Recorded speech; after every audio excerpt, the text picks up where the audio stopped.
پیغمبر خدا به گوش شما میرساند که راوی این حدیث عبدالله ابن عمر است که میگوید پیغمبر خدا گفتند رمضان، این روزه و قرآن در روز قیامت از برای تمام پیروان خود طلب شفاعت میکرده است.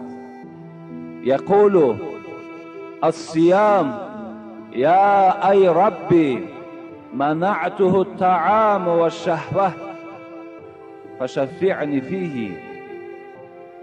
این ماه مبارک در روز قیامت وقتی که ما و شما زنده میگردیم، این ماهی که ما و شما احترام او را داریم، این ماهی که ما و شما از طعام خوردن و از نوشیدن باز ایستادگی هستیم، این ماه نزد پروردگار می گفته است ای پروردگار،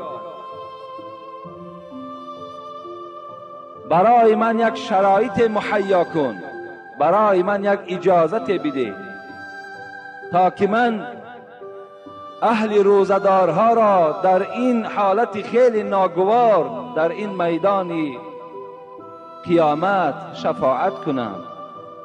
زیرا که اینها در دنیا من چنان حکم داشتم که اینها را از طعام خوردن و از خانه‌داری به زنهای خود کردن باز داشته بودم.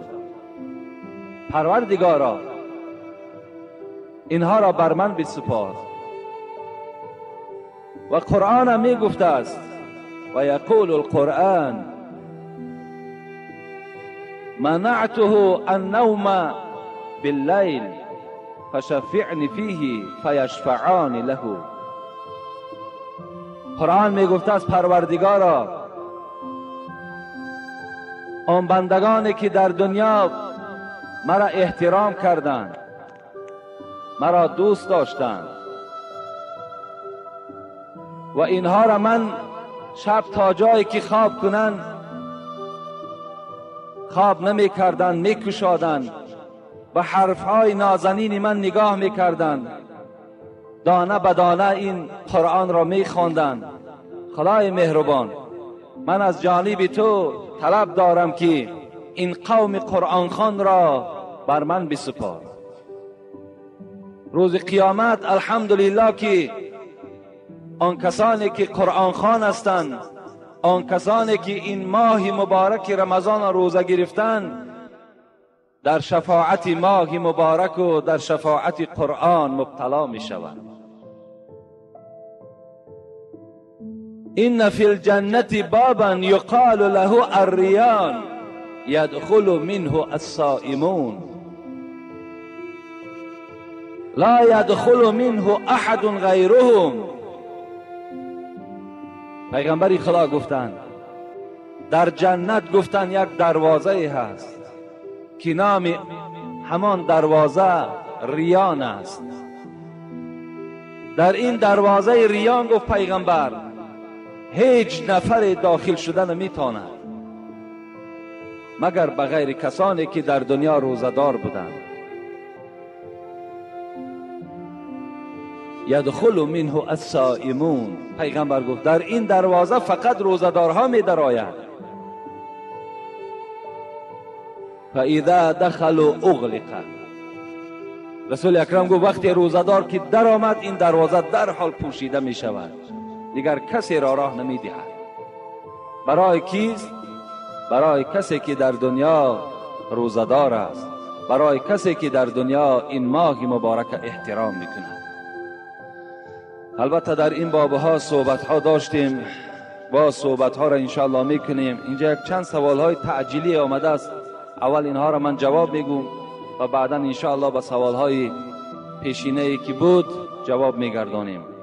السلام علیکم حاجی داملا، از شما خواهش میکنم جواب قطعی دهید. تاجرهایی که پیش از رمضان نرخ را می بردارند و از پول آن در مسجد خیر و در خانه هایشان نان میکنند و شما باز آنها را دعا میدهید، ثواب میگیرند یا نه؟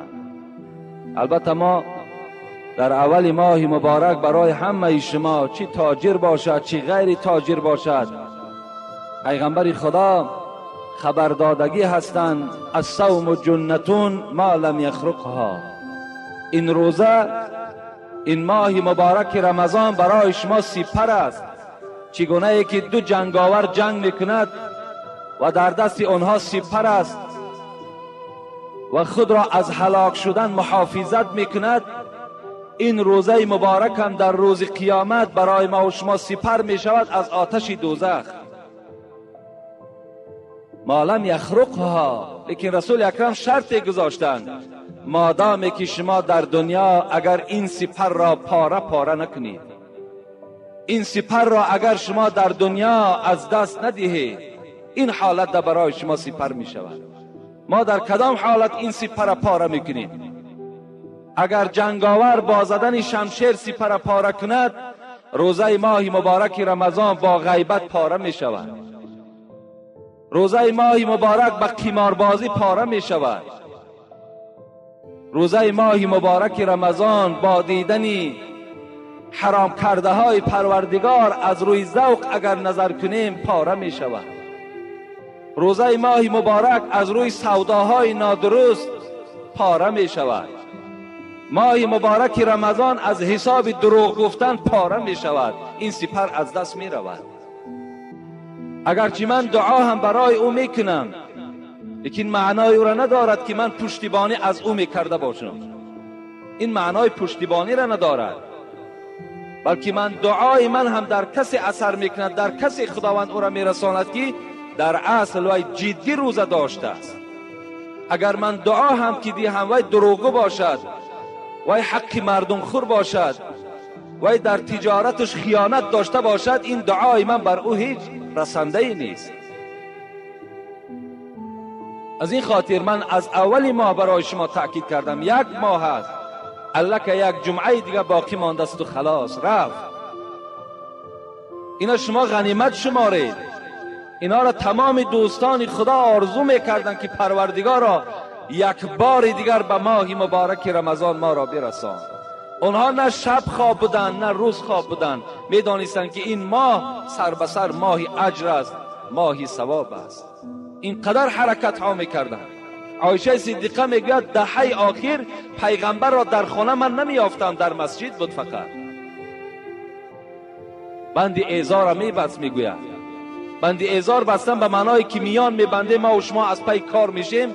رسول اکرم دهه آخر را میان میبستن، از مسجد بیرون نمیشده. این است کرده پیغمبر ما و شما. لیس الصیام من الاکل و الشرب انما الصیام من اللغو و الرفث. رسول اکرم گفتن این روزه معنای را ندارد که شما روزی دراز نخوردید، آب ننوشیدید، تمام روزه بجا آمد. نه، بلکه پیغمبری خدا گفتن، بازم این گفتن باید که شما از سخنهای فحش، از سخنهای دروغ، از بهتان، از تمام کردارهای ناپاک دور باشین. این صورت در روزه شما نور بالای نور می شود. این روزه شما برای شما سپر می شود. التماس برادرای عزیز، با 100 سامان یا 200 سامان یا 500 سامانی که تو میابی، لیکن روز قیامت حسرت میبرین 500 سامان برای تو هیچ فایده نمیکنه.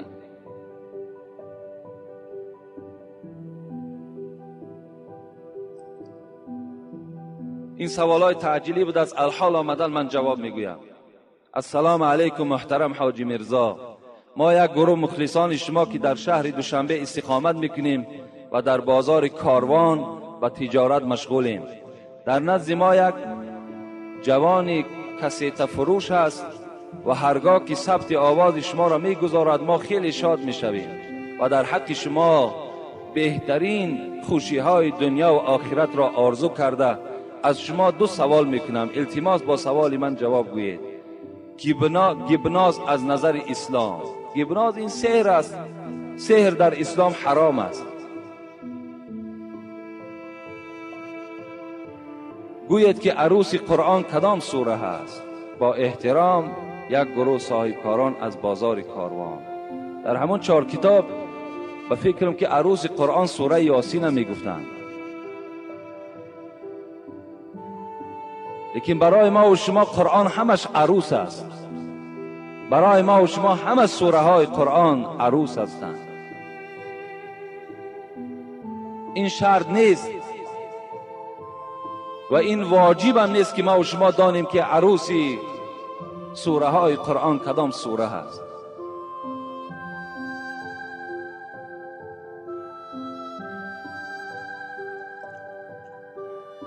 السلام علیکم محترم حاجی مرزا. ما یک گروه مخلصان شما از ناحیه باختر خواهش و التماس داریم که با سوال ما جواب گردانید.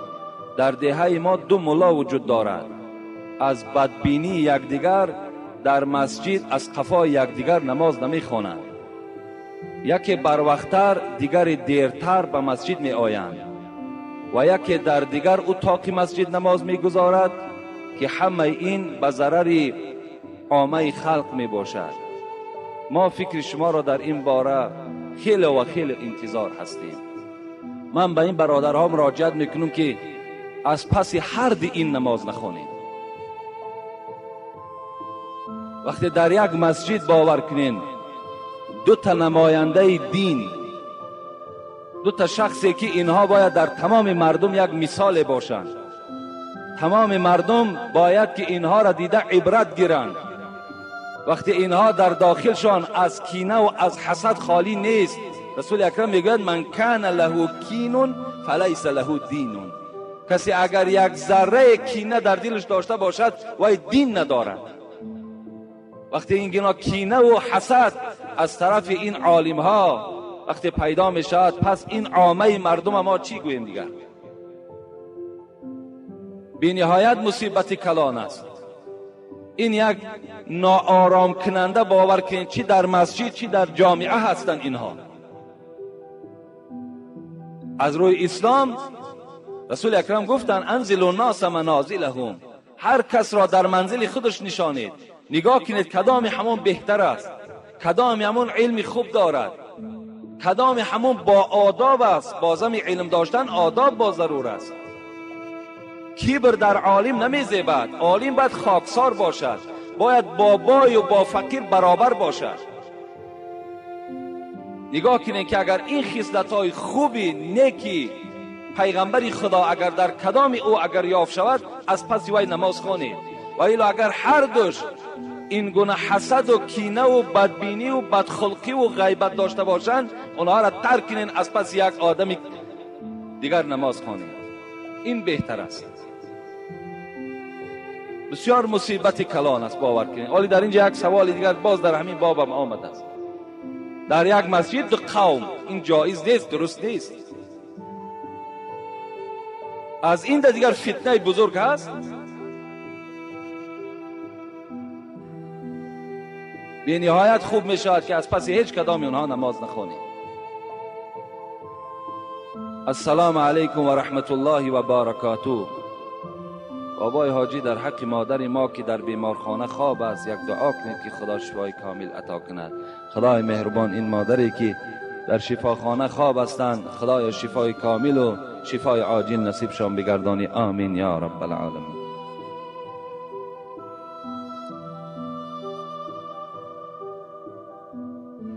السلام علیکم داملای شیرین سخن. من یک چیز را پرسیدنیم. یکم فکر شما نسبت کرخط و کرخطگران چیست؟ التماس جوابش را همین روز گردان. با احترام یکی از مخلصان دائمی شما. من در باب همین کرخط باره با شما گفته بودم که راستی بار خود همین نام پسند نیست. کرخط چی معنی دارد خودش؟ از این خاطر هر یک چیزی که شما گم میکنید به همون ذاتی که خودش یابنده است، به همون ذات مراجعت کنید، بهترین صورت شامل می شود. که پروردگارا آن مالی که من از دست دادم تو میدانی در کجاست، در دست کیست. خدای مهربان همون مالی مرا پس بگردان. این بهترین صورتش انا همین است. من از حساب این مسئله هایی که برای شما گپ میزنم باور کنین در چندین جاها ما را سرزنش میکنن که شما آن عرف و آن عادت هایی که پیشینیان داشتن همه او را انکار میکنید، بیکار میکنید.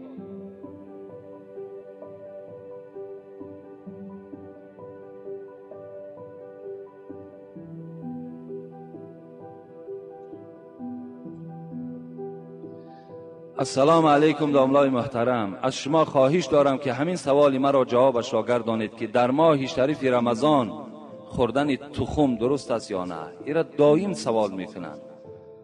البته درست است، در ماه رمضان خوردن تخم یگان ضرر زیانی ندارد، مگر عزیزان ما و شما را همین دلیل نادرست گفتنش هم همین بود است که این که از بس که خیلی قوتناکی تخم که بلند است و آدم را روزی دراز گرسنه نمیماند و انسان مشقت روزه را که کشیده نمیتواند، از این خاطر گفتن خوردن تخم نادرست است. یعنی رمضان باید که مشقت داشته باشد، رمضان باید گرسنگی داشته باشد، انسان نفسش باید به سوی طعام و به سوی آب چیکار کند؟ میل داشته باشد و از ترس خدا به سوی طعام و شراب که نزدیک نمی شود. این بهترین روزه هست. لیکن وقتی انسان تخم میخورد از قسم سحر، دیگر تا بیگاه وی گرسنه نمیماند، وی حس هم نمیکند که روزدار هست یا نه. اگر شما تقوا کنین گویین که ما بلکه مثال دیگر طعام میخوریم تا که گرسنگی را حس کنیم، اینش کار شما هست. لیکن خوردن تخم در رمضان هیچ زلال زیانی ندارد. چند دانه ای که میخورین خوردن گیرین. فقط من در اول رمضان برای شما گفته بودم در خوردن و در افطار کردن بسیار احتیاط داشته باشین. هر گونه طعام‌های سخت و خنک در این شکم‌های خالی استفاده نکنید تا که با سبب بیماری شما نشود، با سبب یگان فلاکت در وجود شما نشود. در کشادن روزه هم بسیار سراسیمه باشین. رسول اکرم گفت است احب العباد الی اعجلهم فطرا، محبوب ترین بنده به سوی من آن کسی است که روزه را تیز می شکاید، معطل نمی کند که کی ستاره ها می براید، که اینها هیچ معنی ندارند. امروز 10 تا کم 6 کشانیدن روزه است. شما میتونید در 10 تا کم 6 اول روزه تان شکاییم، بعد نماز تان خوانید. حتی شما اگر در خانه ها باشین، شرایط مسجد رفتن نداشته باشین، میتونین که یگان طعام سبک خورین که تا که شما دیگر در داخل نماز هم که باشین، یعنی به سوی طعام رغبت نداشته باشین. نماز تان با چین دل، با حضور دل خوانید. در کلاب ما و شما عادت نشده است، لیکن بیرون از این در دیگر جاها همون یک چینی در یک سیوکش میگویند در همون طرف ها، بگیم مثل همین آشی بریده ما و شما واری، همون را یک تشا میخورند، میشکاین روزه ها شما، بعد خیسته نماز میخوانند. انا بهترین صورت شمین است که در حاضر ما و شما نماز میخوانیم، باور کنیم فقط و خیال ما به سوی کشادن روزه است. دیگر رغبتی در نماز نداریم، حضور دل در نماز نداریم، فقط همه حرکت همین است که تیزتر رفته روزه ما بشکاییم. برای این بهترین صورت شمین است اول روزه تان شکاییم، بعد نماز تان خوانیم. السلام علیکم و رحمت الله و برکاته. اکای حاجی مرزا، من از شما یک خواهش دارم که با این سوال من جواب گردانید. آیا موی تنه را بغیر از موی سر دیگر همه موی بدن را تراشیدن کاری بد است یا این که نیک؟ موی دست و پا بالای شکم. حاجی محترم، از شما خواهش دارم که با سوال من حتما جواب بگردانید که ضرور است، چون که مرا موی تنه بدن نمیفارد. من موی تنه را بد میبینم. در مسئله ها از آن جمله فتوای محمودی هست، حضرت ها اجازت دادن که حتی اگر همین ابرو میبینید که دراز میشود و بالای چشم شما را فرا میگیرد، در چشم شما خلل میدهد، حتی همون مویهایی که به چشم شما ضرر میرساند همونها را به قیچی گرفتن جایز گفتند. همون مویهایی که ضرر میرسانند. اگر مویی که در بدن یعنی این برادر را آزار دهد و این برادر از این موی نافار باشد، یعنی وضعیتش خوب نباشد، تراشیدنش باکی ندارد. این مسئله را من در دوشنبه هم از یک عالم خیلی کلان هم صحبت شدم. این سوال را از او پرسان کردم و هم گفت که هیچ باکی ندارد. گفتم اگر مبادای همین پشم دست باشد، پشم شکم باشد، پشم پای باشد، اگر یگان ضرری برای همون انسان پیدا کند یا یک طبیعت ناخوب برای همون انسان پیدا کند، حق دارد که باید تراشد. السلام علیکم داملای عزیز، آیا جوابنامه در قبر لازم است یا نه؟ انا اینم از همان سوالهای کرخت و دیگر مسئله های هستند که امروز الحمدلله که امروز فکر میکنم جوابنامه از بین نابود شده است. شما یک تصور کنین پدرای عزیز، و هیچ کدام شما سخت نرسد. همین مسئله که من به شما میرسانم حقیقت برده گوین، در هر جا گوین قبول می شود، لیکن افسوس که شما دیگر زیل ای را برده میرسانید. امروز باور کنین ما بدنام شدیم، لیکن الحمدلله این بدنامی ما برای ما خوب است. در شهر آوازه است که گویا که ما زیارت مزار من کرده باشیم. حالا که من زیارت مزار من نکردم، من فقط شما را توصیه دادم که شما درست زیارت کنید، از روی دستورات اسلامی زیارت کنید. ما در شأن حضرت امیرجان سخنی نگفتیم، ما خاک پای حضرت امیرجان نمیشیم. حضرت امیرجان نفری بودند که خدمت‌های شایسته در اسلام کردگی هستند. اینقدر کتاب وی تصنیف کرد، اینقدر اشعار بسیار دارد، چگونه ما زبان ما کشاده می شود در حق ایشان یگان سخنی بدی میگوییم. این زبان می سوزد. با دوستان خدا ما هیچ وقت جنگ نداریم، جنجال نداریم، مقابلیت نشان نمیدهیم. شاعر میگه دوستان خدا خدا نباشند، لکن زی خدا جدا نباشند. اونا از خدا جدا نیستند. ما قدرت پیدا نکردیم که امروز عزیزای خدا را سنگ زنیم، بلکه من بر شما گفتم که آن سنگهایی که در اطراف مزار است شما بوسه نکنید، این عمل حرام است. اگر از حساب این فتوام در روی دنیا که سیاه شوم، من در همین فتوای خودم ایستادگی هستم. من از این فتوا نمیگردم که بوسه کردن سنگ مزار، بوسه کردن قبر حرام است. آدم مشرک میشد، شرکی به خداست. حتی همون حضرت امیرجان هم از شما راضی نمی شود اگر شما سنگهای او را بوسه کنید، اگر آن غیشت هایی که اونها را بوسه کنید. شما روید آیت خوانید، در حقش دعا کنید و این منتظر احتیاج به دعای ما و شما دارد. لیکن از او درخواست نکنید که ای حضرت امیرجان به من فرزند نصیب کن، ای حضرت امیرجان برای من کشایش کار نصیب کن. اینها حرام هستند در اسلام، اینها را جایز نیست. ما و شما سوره فاتحه میخونیم، ایاک نعبد و ایاک نستعین، میگیم الحمدلله رب العالمین الرحمن الرحیم مالک یوم الدین ایاک نعبد و ایاک نستعین. ای پروردگارا با جز تو من در هیچ کس بنده نیستم. ایاک نعبد، فقط در تو را تعظیم میکنم، و ایاک نستعین، فقط از تو مدد طلب میکنم، از کسی دیگر مدد طلب نمیکنم. حتی از حبیب خدا فرزند طلب نمیکنم، فقط از تو طلب میکنم. این است دستورات اسلامی. شما فتوا را خوب گوش اندازین، کجای این غلط است.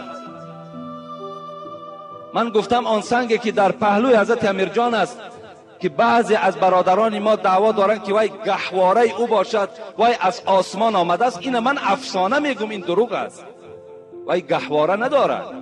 اگر گهواره می آمد برای محمد صلی الله علیه و سلم می آمد که وای بهترین موجودات و بهترین مخلوقات است. اینا اساس ندارند. دادرای عزیز، در این شما فریفته نشید. من در بین شما هستم نیستم، این عقیده اسلام است. با خدا قسم من در نزد خدا به این سخنهای گفتگیم جواب میگم. من برای شما گفتم مزار آب و آذوقه نبرین. برای چی خاطر گفتم؟ به خاطری که همسایه های شما گرسنه هستند، به خاطری که برادرهای شما گرسنه هستند. اونها را دیهین و اونها را وظیفه‌دار کنین که در حق حضرت امیرجان دعا کنند. حضرت امیرجان اگر قلمه میخورد، حضرت امیرجان اگر گوسفند میخورد، امروز نامی او به نیکی نمیمان. وای دنیا دوستدار نبود، وای دنیا را ترک کردگی بود. آیا کجای همین نادرست است؟ مرحمت خیز است بین قوم. همون انسان هایی که سخن نادرست میبرند، خیز گفت سخن تو نادرست است، تو خودت نادرست هستی.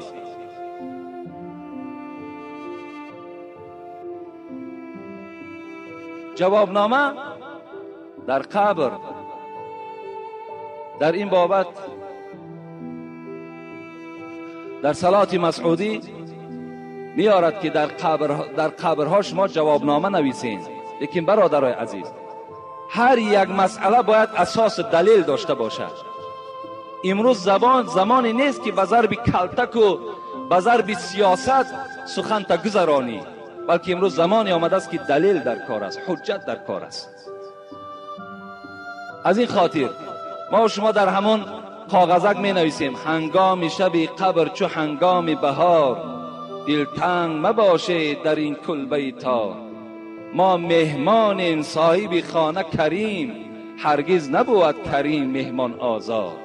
در همون جوابنامه همین هم می نویسید. این چی فایده می بخشد بر همون میت شما؟ چی فایده می بخشد؟ یک انسان جنایت میکنه در همین جمهوری ما و شما، در همین شهری ما و شما جنایت کرد. آیا همون جنایتکار را عذاب میدهند یا که آدم بیگناه را؟ جنایتکار را عذاب میدهند.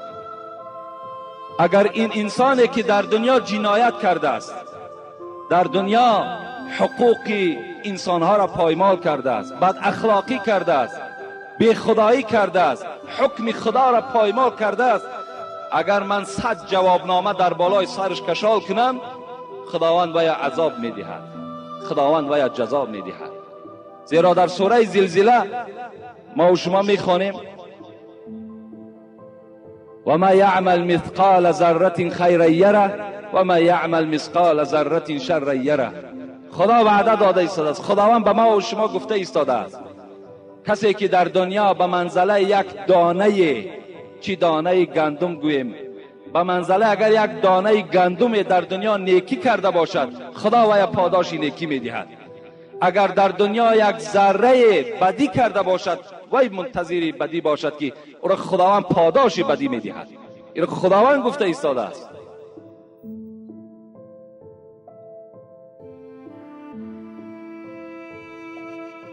السلام علیکم دامنای محترم. یک سوالی تعجیلی دارم. سوال چنین است: دیهه ما کلان است، مسجد در یک طرف دیهه هست، در مسجد یک عوام امام هست. عوام گفته یک آدم بی سواد امام است، با کدام سببه؟ و در طرف دیگر یک عالم امام است. آیا ما در مسجد از قفای عوام خوانیم یا در قفای عالم؟ التماس جواب مکمل دهید. بر همون دیهه‌ای که این برادر نویسانده است، نخواد که آنقدر فراست و عقل نداشته باشند که عالم افضل از عوام است. خداوند در قرآن میگوید: الذین اوتوا العلم درجات. ما عالم ها را درجه خاصه دادگی هستیم. ما عالم ها را درجه خاصه دادگی هستیم. یکی از دوستان خدا میگوید بین عالم و بین جاهل فرق 60 ساله اسب دوان شب روز دوان چند کیلومتر طی میکند. بین عوام و بین عالم انا همین قدر فرق است.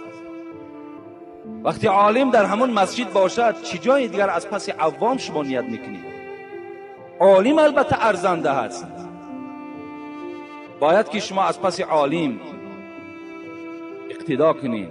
حتی همون امام عوامی که هست، وی هم شما باید که همه کسا گویین که ای برادر عزیز، اقتدای ما از پس تو جایز نمی شود در حالتی که در بین قوم ما عالم باشد و وی خار باشد و کسی به وی اهمیت ندهد. از پس بودن او ناجایزی نماز شما را نشان می دهد.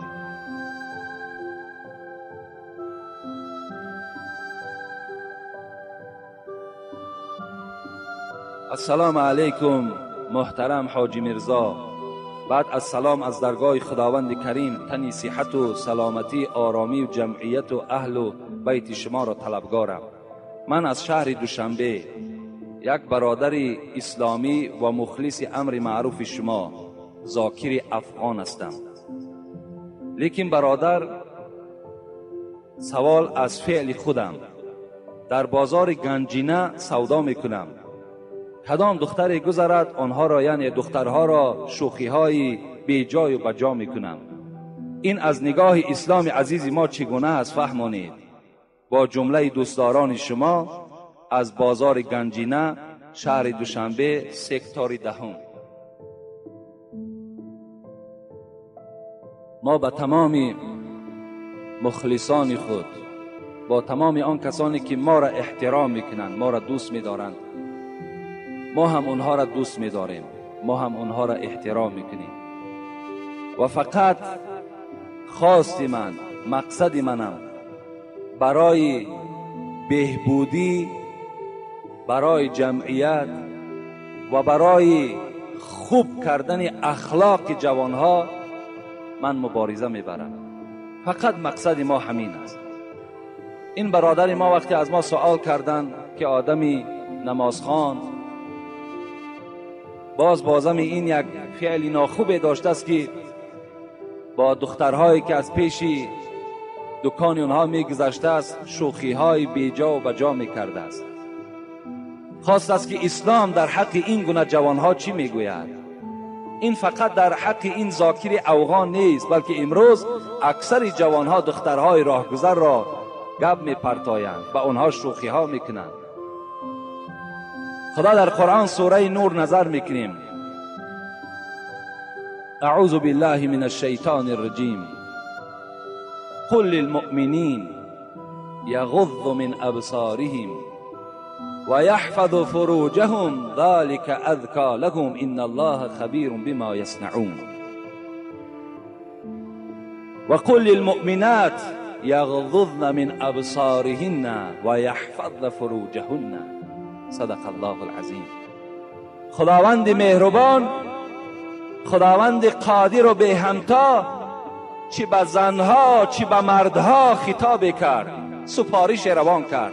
ای محمد صلی الله علیه و سلم، با تمام جوانها، با تمام مردان امت خود بگو که وقتی یک زنی را که وی زنی بیگانه است، وی زن نه خواهر تو است، نه ینگه تو هست، نه خارزای تو هست، بلکه یک زن همسایه است، یک زن نیکارس است. وقتی آنها را که دیدن باید که چشمهای خود پیشی برگیرند، با آنها نظر نکنند. خدا این سپارش داده ایستاده است. و به تمام مردهای امتت ای محمد صلی الله علیه و سلم خبر بده که خودشان را از زنا نگه بدارند، زیرا پروردگار اونها از تمام افعال و کردار اونها درکدار است. در دوام آیت خدا چی میگوید؟ و بگو ای محمد صلی الله علیه و سلم با تمام زنهای امت خبر بده وقتی مردهای بیگانه را که دیدن باید که به سوی اونها چشم با شهوت نکشایند، باید به سوی مردها نظری با شهوت نکنند و خودشان را از زنا، از حرام نگه بدارند. این سپارش پروردگار برای تمام مردها و زنهاست. شاعر عرب میگوید کل الحوادث مبدأها النظر و معظم النار من مستغرر الشرر. این شاعر عرب گفته است همه حادثه های روی دنیا را سرشویش، مبدأش گفته همون چشمش از نظر کردن سر می شود. و حضرت تشبیه آوردن و معظم النار من مستغرر الشرر.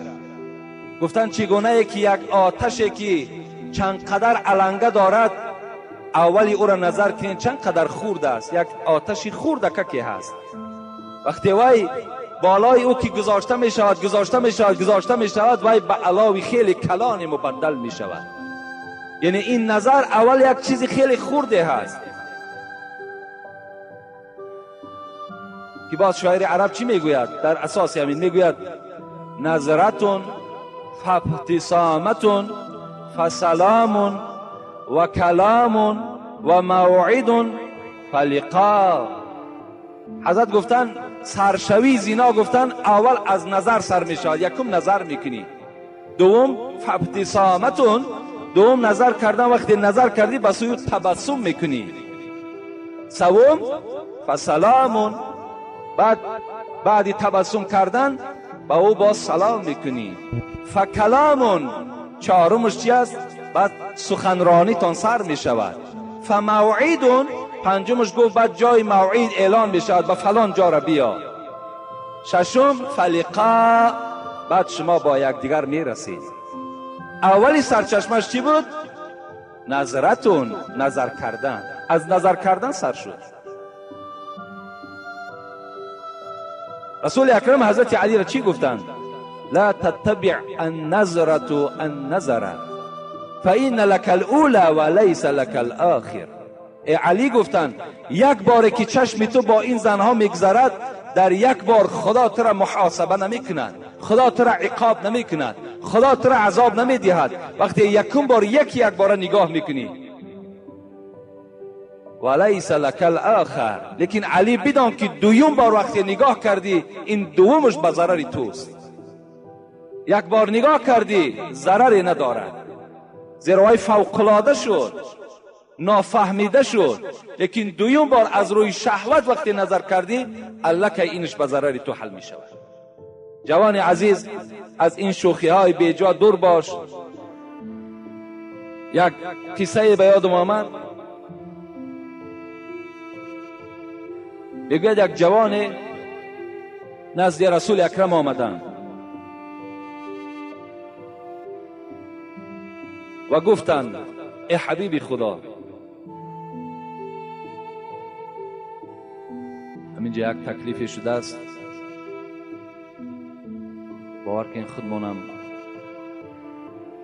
دلاورم نمیشیم، بلکه میگن همینجا یک برای بعضی باز کمبودی هایی که پیدا شده است میگن یک صندوق گردانیم که همون کارگرها تامین شوند. گفته خیلی سخنشون قبول کردیم.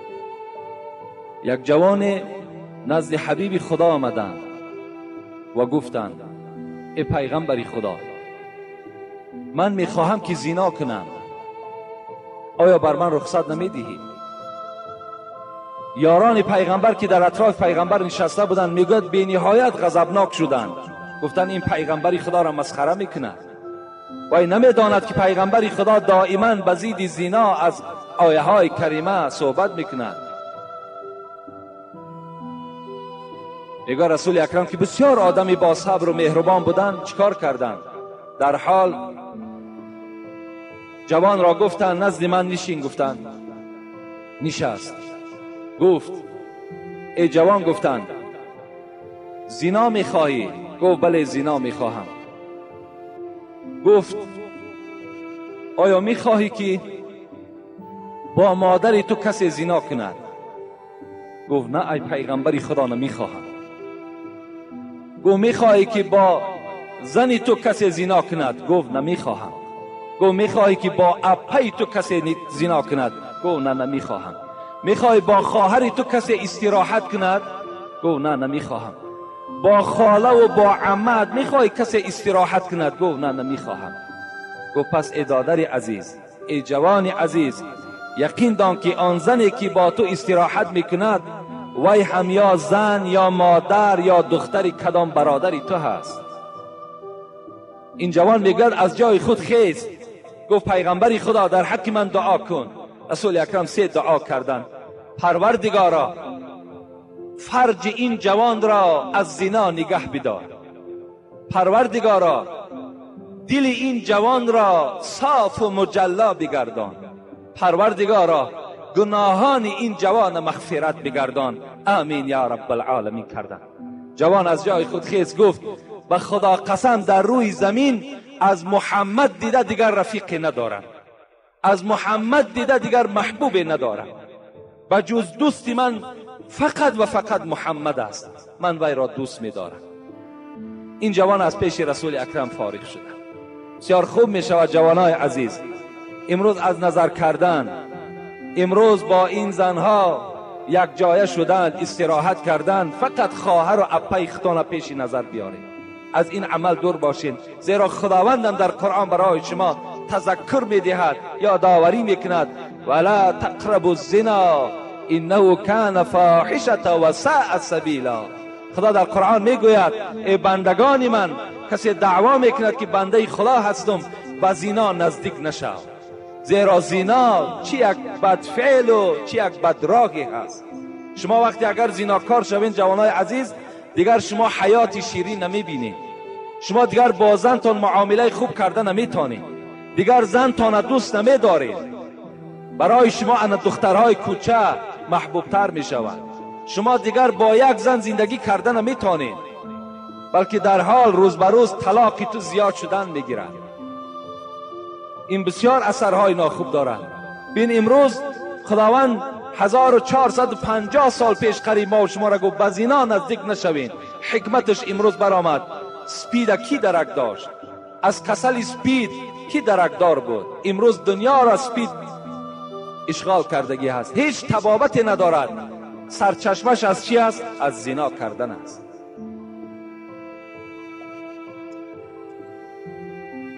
درود و رحمت خدا بر شما باد ای برادر عزیز و داملای شیرین بیان حاجی میرزا.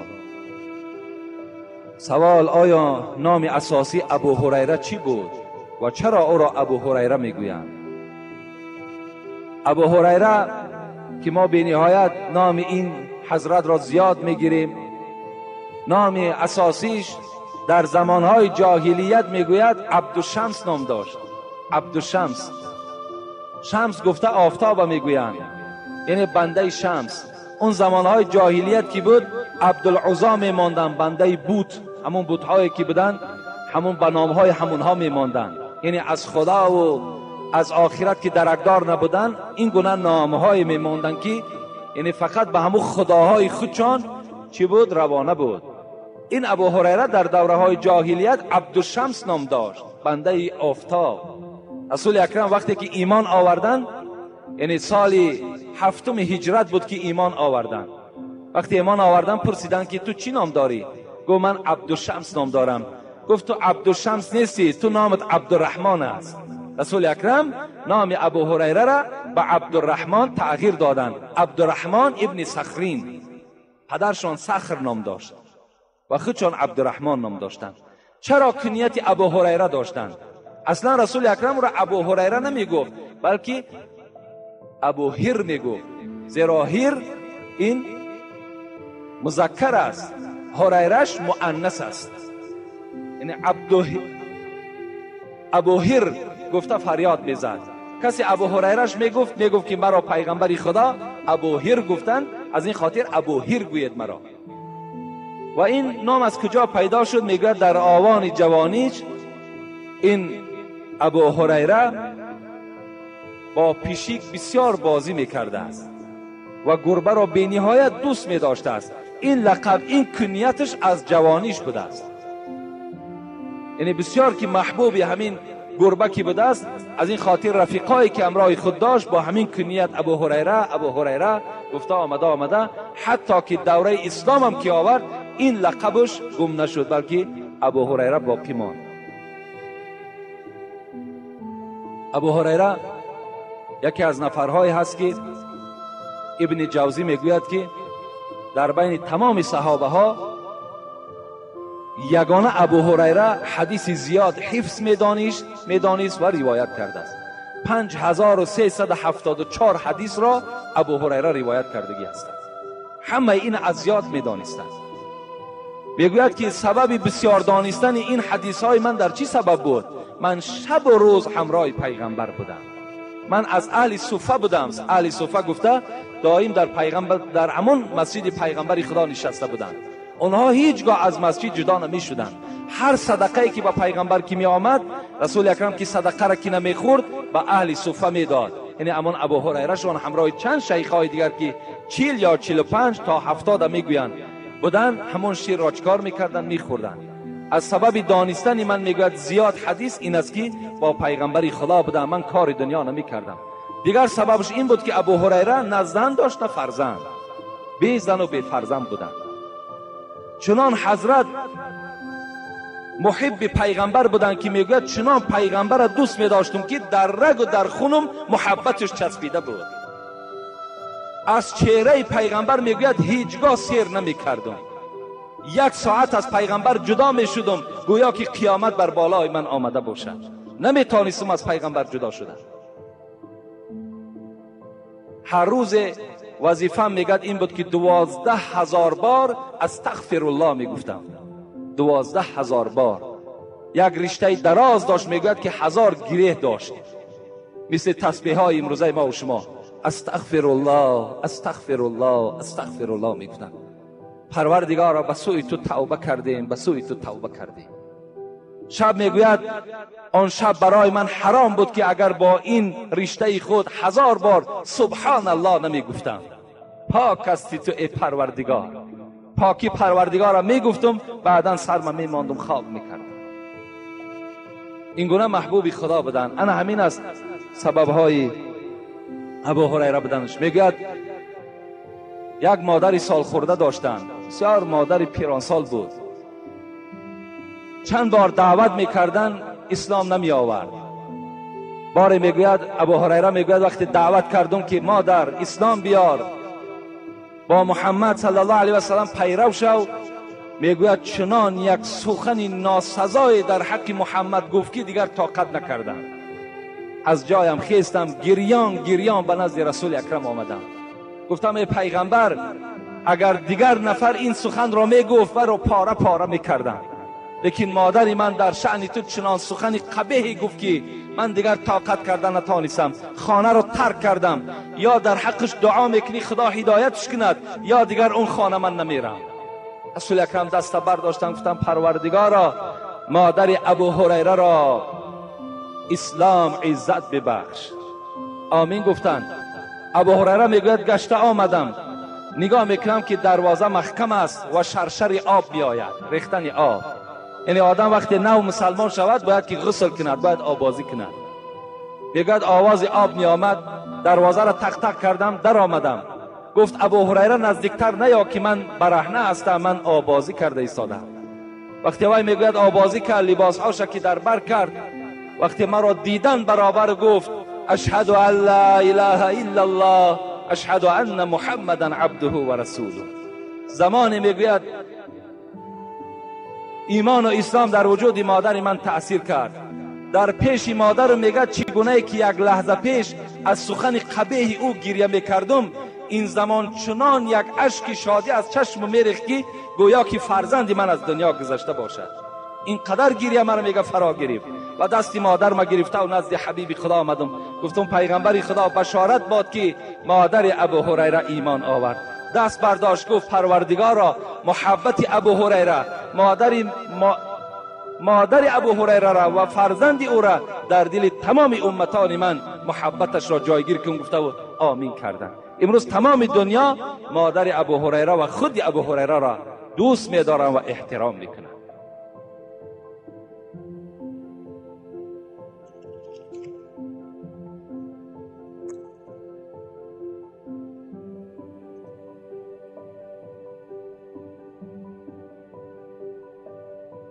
سوال همون است.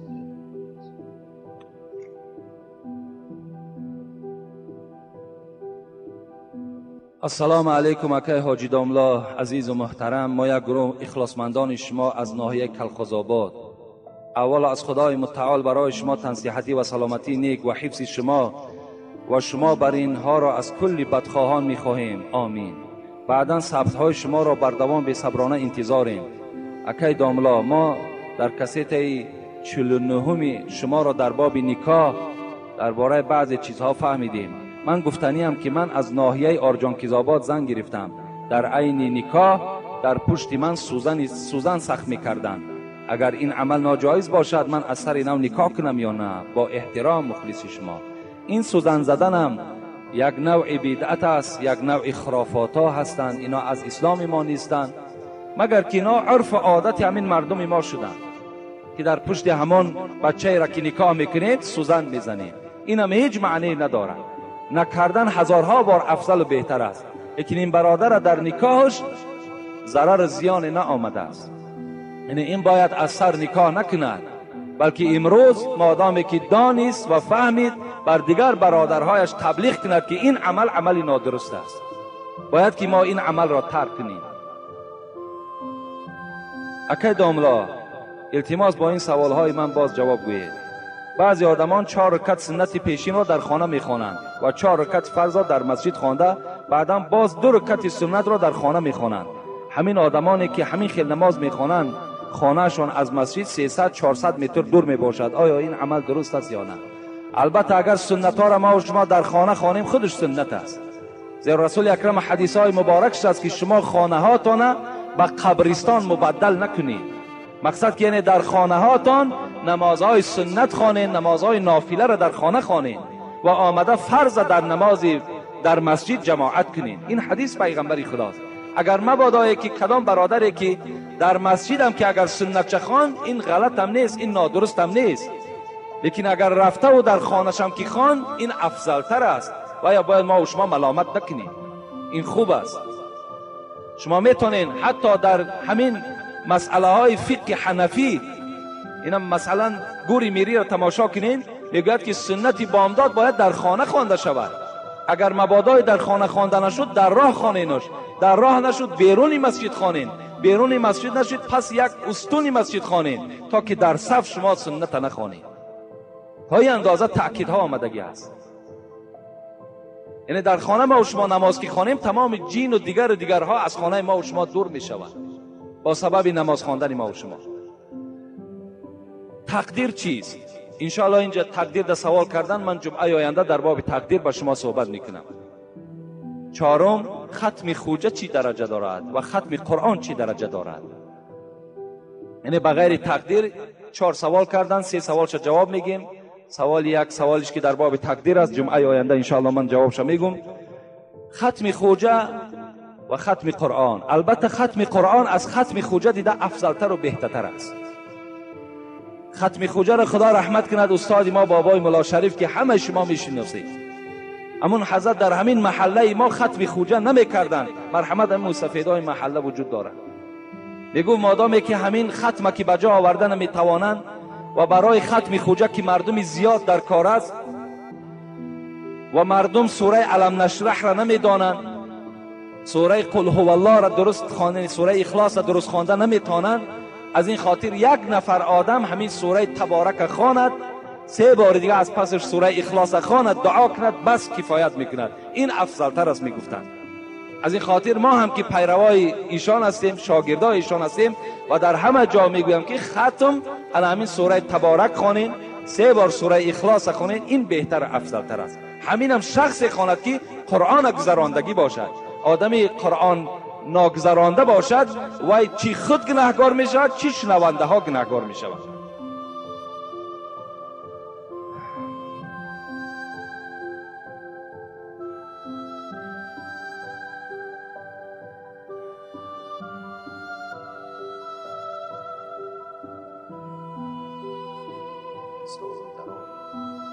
انشاءالله اینجا یک چند سوالای تعجیلی هم آمد از برادرای عزیز. ما اینها را جواب شد جمعه آینده خدا خواسته باشد با سوال جواب میکنیم، زیرا من اکثری سوال‌های که خیلی مهم بودند، چی در باب اسراف بود، چی در باب معرکه‌های نادرستی که ما و شما داریم اینجا سوال‌ها شده است، و چی درباره محبت وطن دوستی بود. من با شما باید صحبت میکردم، از بس که وقتی نیست. انشاءالله جمعه آینده من در این بابت‌ها با شما صحبت میکنم. فقط دیروز ما در قرغن تپه مجلس بود، در حضور مفتی، در حضور رئیس کمیته دین اسلام، در حضور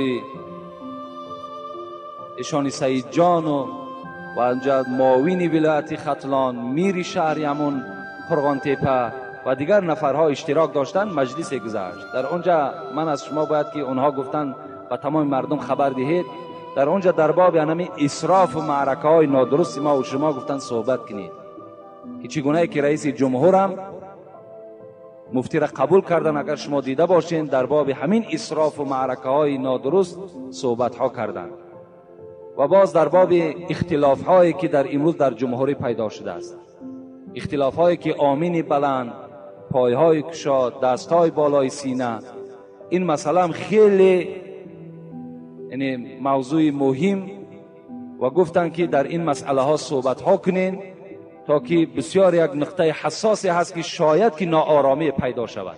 برادرای عزیز خوب توجه کنید، من شما را تحقیر کردنی نیستم، من هیچ کدام شما را حق سنگ زدنم ندارم، لیکن بسیار گرد همین موضوع مسئله های زیاد دیده شده ایستاده است، گفت و گزارها و گفت و شنیده های زیاد شده ایستاده است، عاقبت ناخوب دارد.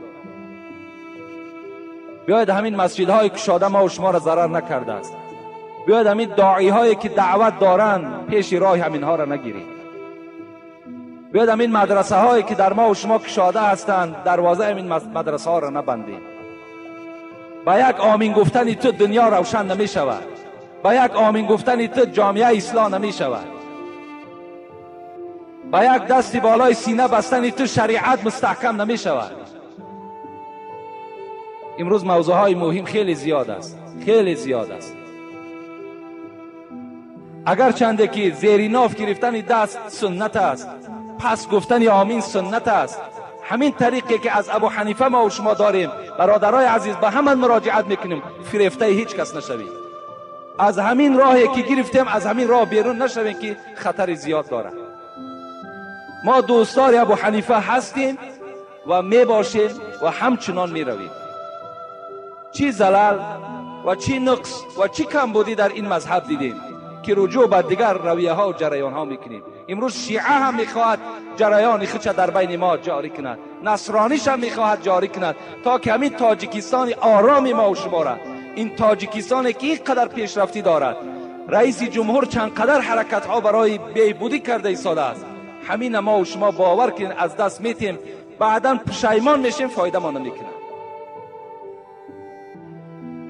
این مسئله در اونجا دیده شد. بسیار از شما خواهش میکنم انشاءالله هر مسئله برآمد در ما توجه، در ما از ما پرسان، از هیچ کس نپرسید.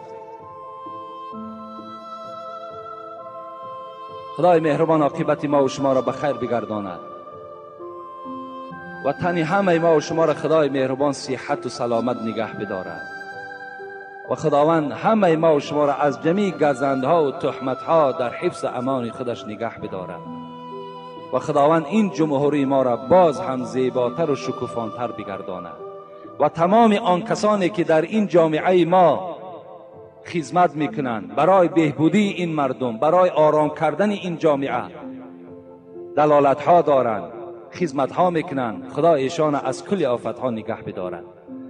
ربنا فاغفر لنا ذنوبنا وكفر عنا سیئاتنا وتوفنا مع الابرار برحمتك یا ارحم الراحمین. اینجا در چند برادرها خیرها کردن و گفتن که امین پسر من کسلیمند است، قطعی خانواده هم، التماس در همین ماه بزرگ در حقشون دعا کنید.